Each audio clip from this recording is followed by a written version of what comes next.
안녕하십니까 애청자 여러분, 놀라운 부동산 누부입니다. 자, 오늘 또 이 이사대책 관련된 3080 플러스 주택공급 대책 관련 제도 보완 방안이 발표가 됐습니다. 자, 일단은 공공정비사업이 얘기가 먼저 나왔었죠. 공공재개발 재건축이 나왔었고, 그 이후에 이 3080 플러스가 나오게 된 건데, 오히려 이 이사대책 관련 이 제도 개선이 좀 더 빨리 되는 모양새를 보여주고 있습니다. 자, 문제가 됐던 두 부분이 이번에 좀 개정이 됐었죠. 어저께도 언급을 했기 때문에 어제 영상을 보시고 오늘 영상을 보시면 더 이해가 잘 되실 거라고 봅니다. 자, 오늘 제목을 좀 자극적으로 잡았어요. 토지 공개념의 시작이다. 서울의 공공주택화라고 잡았거든요.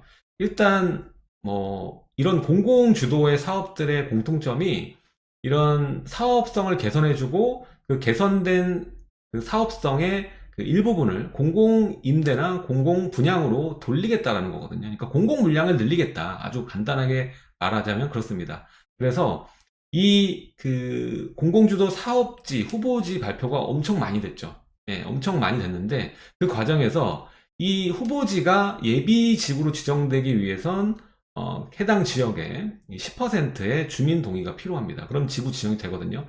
일단 10%라는 수치가 워낙 작고 이건 과반이 아니잖아요. 과반이 아니다 보니까 얘기가 많았습니다. 이거는 너무 일방적인 거 아니냐. 예, 이게 바로 정책의 알박기가 아니냐. 뭐 이런 얘기가 많이 나왔거든요. 문제점을 제기를 했고 확실히 문제점이 있다고 보입니다. 그래서 많은 사업지들에서 주민 갈등이 심화된 모양새를 보이고 있고요. 지금 후보지 중에 한 10% 정도, 10% 정도는 이 10% 동의를 얻어서 이 46군데가 발표가 됐는데 12군데 정도가 지금 10% 확보를 되고 그 중에서도 벌써 뭐 60% 이상의 동의가 준비가 돼 있다라는 지역들도 있습니다. 예. 근데 나머지 분들은 어떻게 되겠습니까? 나머지 분들은. 예. 물론 이 민간정비 사업도 이 과반수의 동의를 얻게 되면 나머지는 뭐 성산 현금으로 본인이 매도를 하면서 나오게 되기 때문에 뭐 같은 결이다라고 얘기를 할 수 있겠으나 지금 이 10%는 좀 과하게 일방적이라는 거죠. 그래서 거기에서도 일방적이고 과하다라는 얘기가 나왔는데도 불구하고 어땠습니까? 바로 어제 이 개정이 되면서 10% 동의 요건이 삭제가 됐어요.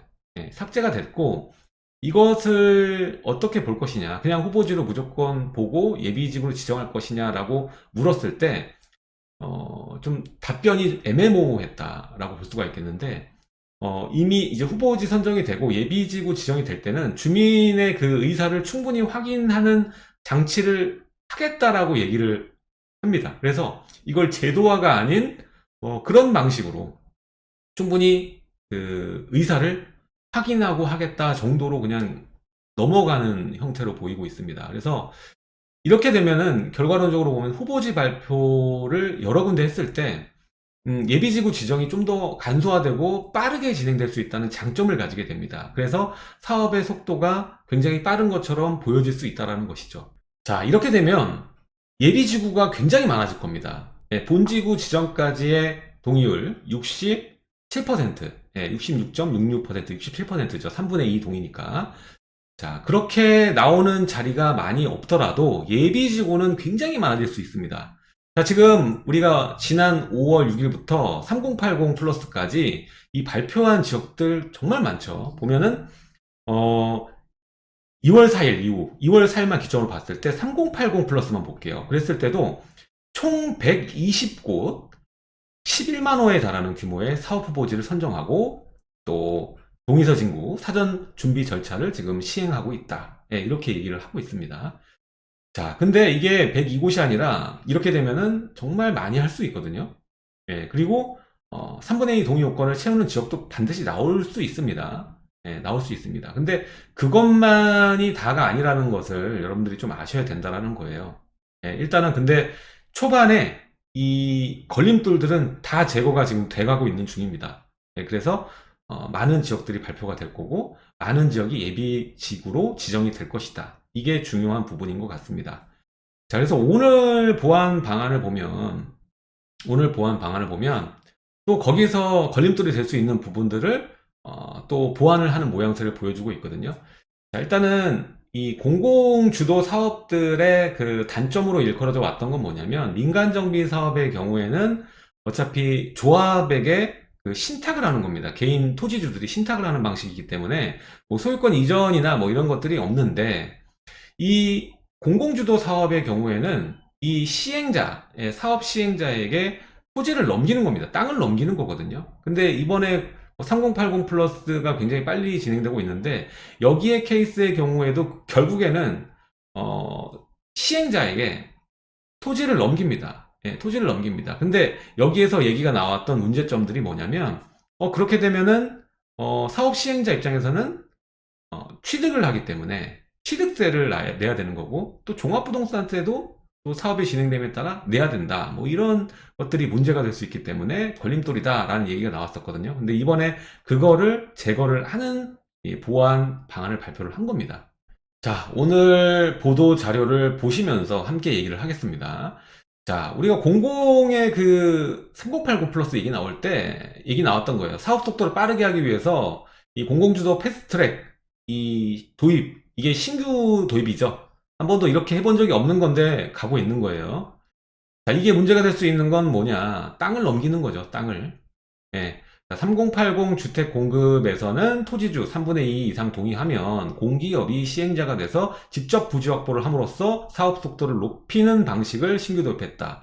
자, 이게 많이 문제가 됐다는 거예요. 다른 사업과 대비해서 토지를 넘기는 방식으로 가기 때문에.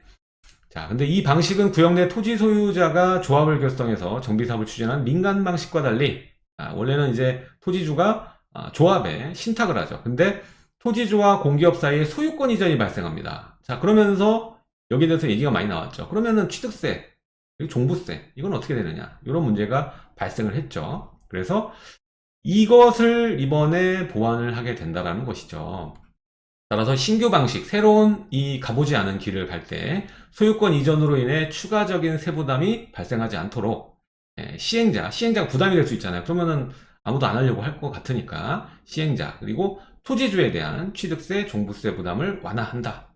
이건 어떻게 보면 당연하게 해야지 사업이 매끄러질 수 있는 부분인데 이번에 발표가 된 겁니다.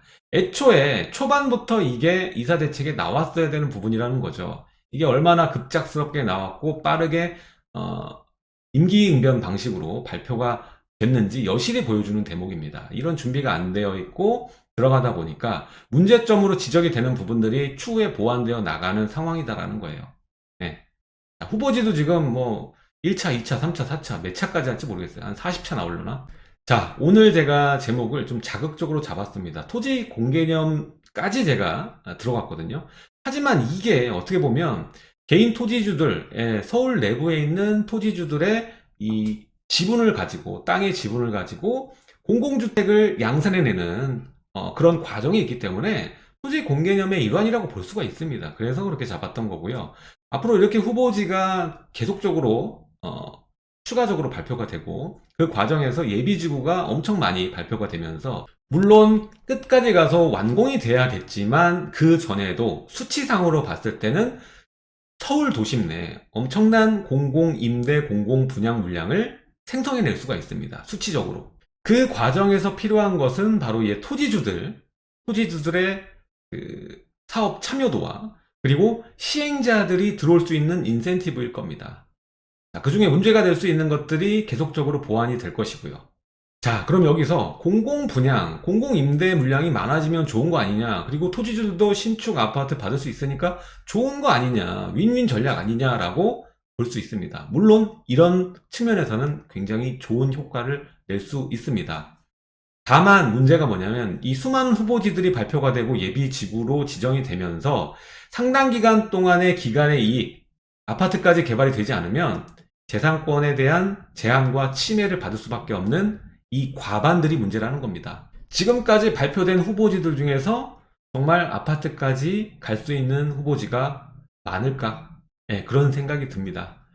자, 그래서 이런 부분들이 문제가 될 수 있다라는 것인데, 일단 이 의사를 확인할 수 있는 요건들은 삭제가 되고, 사업 속도에만 이 열을 올리는 여러 가지 보완들이 나오고 있는 것 같아서 그게 좀 안타깝다라는 취지로 오늘 이야기를 나누고 있는 겁니다. 자, 추가로 보겠습니다. 자, 그래서 시행자의 부담을 줄여주기 위해서 어차피 땅을 넘기니까요. 시행자 취득세 감면, 그래서 먼저 공기업 등 사업 시행자가 부지 확보를 위해서 구역 내 토지, 주택을 매수하는 경우 취득세를 대폭 감면한다. 그래서 이 동의한 토지주의 토지, 주택을 매수할 때는 면제, 그리고 사업에 비동의한 토지주의 토지, 주택을 매수 시에는 50%를 감면한다. 예, 비동의한 사람, 이 사람들은 그냥 현금으로 청산하는 거죠. 자, 근데 이럴 경우에는 50% 감면이다. 라고 얘기를 합니다. 그리고 이제 지금 민간 정비 사업의 경우를 예를 들고 있어요. 재개발의 경우에는 사업 동의 토지주 같은 경우엔 신탁. 그러니까 당연히 뭐 취득세 없죠. 근데 동의하지 않는 경우에는 조합이 비동의자 토지를 매수할 때 취득세 50% 감면. 이겁니다. 자, 그리고 사업 완료 후 토지주가 공공분양 방식으로 신축 주택을 취득할 때 이 토지주였던 사람이 분양을 받을 때는 취득세 감면한다는 얘기입니다.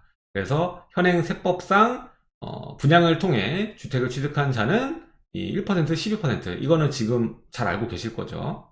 그래서 조정 대상 기준 1에서 3%, 2주택 8%, 3주택 12%.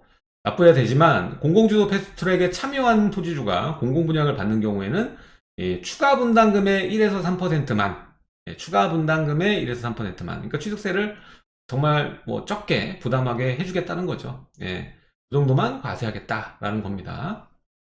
네, 요것도 보완의 방안이니까 여러분들 이렇게 하는구나 정도는 아시고 계셔야 됩니다. 지금 이사대책 발표된 지역에 미리 뭐 이전부터 가지고 계셨던 분들과 또 투자를 얼마 전에 하셨던 분들도 상당히 많은 걸로 보여지는데 꼭 아셔야 되는 부분이니까 확인하시고요.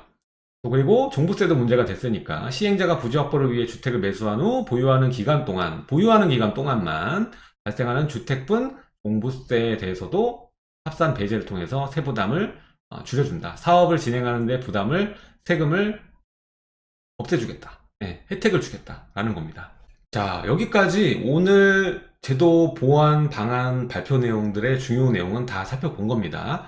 자, 여기까지 봤을 때 저는 개인적으로 생각드는 부분은 이 공공정비사업, 재개발, 재건축과 또 이사대책 따로 떨어뜨려서 3080 플러스 내에 이 역준적, 뭐 이런 후보지 다 포괄적으로 봤을 때 공공재개발이 가장 그나마 나아 보이고요. 나머지 부분은 사실상 이게 굉장히 부담스럽지 않나라는 생각을 많이 합니다. 아무리 빠르게 간다고 해도 새로운 방식이잖아요. 토지를 공공 시행자가 매입을 다 해서 끌어가는 방식 자체가 이게 잘 될 수 있을까라는 걱정도 좀 되고요. 또 아까 말씀드렸지만 이게 뭐 그렇게 해서 잘 될 수 있죠. 잘 될 수 있으나 오히려 더 빠를 수도 있죠. 토지를 아예 사서 모으니까 더 빨리 될 수 있습니다. 이론적으로는요. 근데 문제는 이렇게 수많은 후보지와 수많은 예비 지구 지정이 되면서 발현될 수 있는 주민들의 갈등. 이게 전 제일 문제라고 봅니다. 서로 싸울 수밖에 없거든요. 그리고 일부 지역은 공공재개발에도 얘기가 돌고 있었고, 실제로 공모 신청도 했었고, 그리고 민간 재개발도 하려고 하는 주민들도 있고, 그리고 법적 요건이 충분히 되고, 예. 이번에 또 폐지됐잖아요, 정비지수제가. 그래서 법적 요건 갖추고 있고, 또 이번에 이사대책 후보지고, 이렇게 동시다발적으로 포인트가 되는 지역들이 몇 군데가 있거든요. 근데 그런 데 가면 난리도 아니에요, 지금 뭐. 무슨 공공재개발 하냐고 난리도 아니고, 서로 싸우고, 뭐 이런 지역들도 있습니다. 그래서 저는 너무나 이렇게 마구잡이식으로 공급하겠다고 수치, 물량으로 이렇게 내세우지 말고, 지금 문제가 될 수 있는 부분들은 잡음을 줄이기 위해서 사업 방향을 정말 일목요연하게 한 방향으로 끌어가는 게 중요하다고 봅니다. 지금 3기 신도시, 그리고 뭐 이사대책, 공공재개발, 공공재건축 이렇게 동시다발적으로 여러 가지 사업 모델을 얘기하고 이 수치, 물량으로 얘기하지 말고 과감하게 이 공공정비사업은 조용히 접고 민간 정비사업 활성화하면서 이사대책을 추진한다던가 아니면은 이사대책을 조금 줄이고 공공재개발 재건축과 민간 재개발 재건축과 같이 가던가. 일단은 지금 나온 모양새나 속도면이나 뭐 보완 방향이나 정책에 이 나오는 누가 먼저 나오냐 이런 걸 봤을 때는 공공재개발 공공재건축 정비사업은 지금 그냥 통과를 못했잖아요. 통과 못하고 그냥 넘어갔고 다음 의결에 얘기를 하는 걸로 얘기가 나왔고, 그리고 이사 대책만 지금 빠르게 급진적으로 지금 제도 보완을 하고 있어요. 그래서 민간 정비 사업하고 이사 대책만 두 개를 가져가는 모양새가 나올 수도 있겠구나라는 생각을 개인적으로 해봅니다. 그래서 지금 그렇게 돼도 문제예요. 지금 공공재개발 그렇게 얘기를 해놓고 지금 와서 또 이거를 또 손바닥 뒤집듯이 뒤집어 버리진 않겠죠? 근데 다른 뭐 임대사업자 같은 거 봤을 때는 그럴 수 있다는 생각도 들고, 이게 좀 정책의 일관성에 큰 문제점을 좀 제기하고 싶습니다. 이러면은 뭐 신뢰도가 남아나질 않으니까요. 자, 할 말은 많지만 하지 않겠습니다. 정부가 알아서 잘 공급해 나가는 방향을 잡겠죠.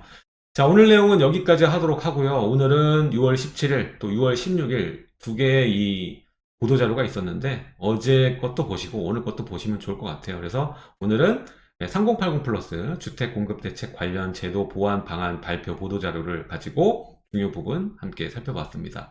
별 내용 없다고 생각할 수 있겠지만 그래도 투자를 하신 분들도 있고 그 후보지 안에 이미 거주하고 있는 분도 있고 소유권을 가지고 있는 분들도 있기 때문에 이 부분은 간단하게 넘어갈 부분은 아닌 것 같습니다. 그래서 다음 시간에도 또 여기에 관련된 내용이 있으면 또 같이 얘기를 나눠보도록 하겠습니다. 자, 지금까지 놀라운 부동산 놀부였고요. 내용이 좋으셨다면 좋아요와 구독하기 부탁드리고 하단에 멤버십 가입 해주시면 놀라운 부동산 전용 멤버십 강의 함께 시청이 가능하십니다. 자, 첫 번째 댓글에 제 블로그 주소 남겨놓을 테니까 누르시고 이웃 신청 꼭 부탁드리겠습니다. 저는 다음 시간에 뵙도록 하겠습니다. 감사합니다.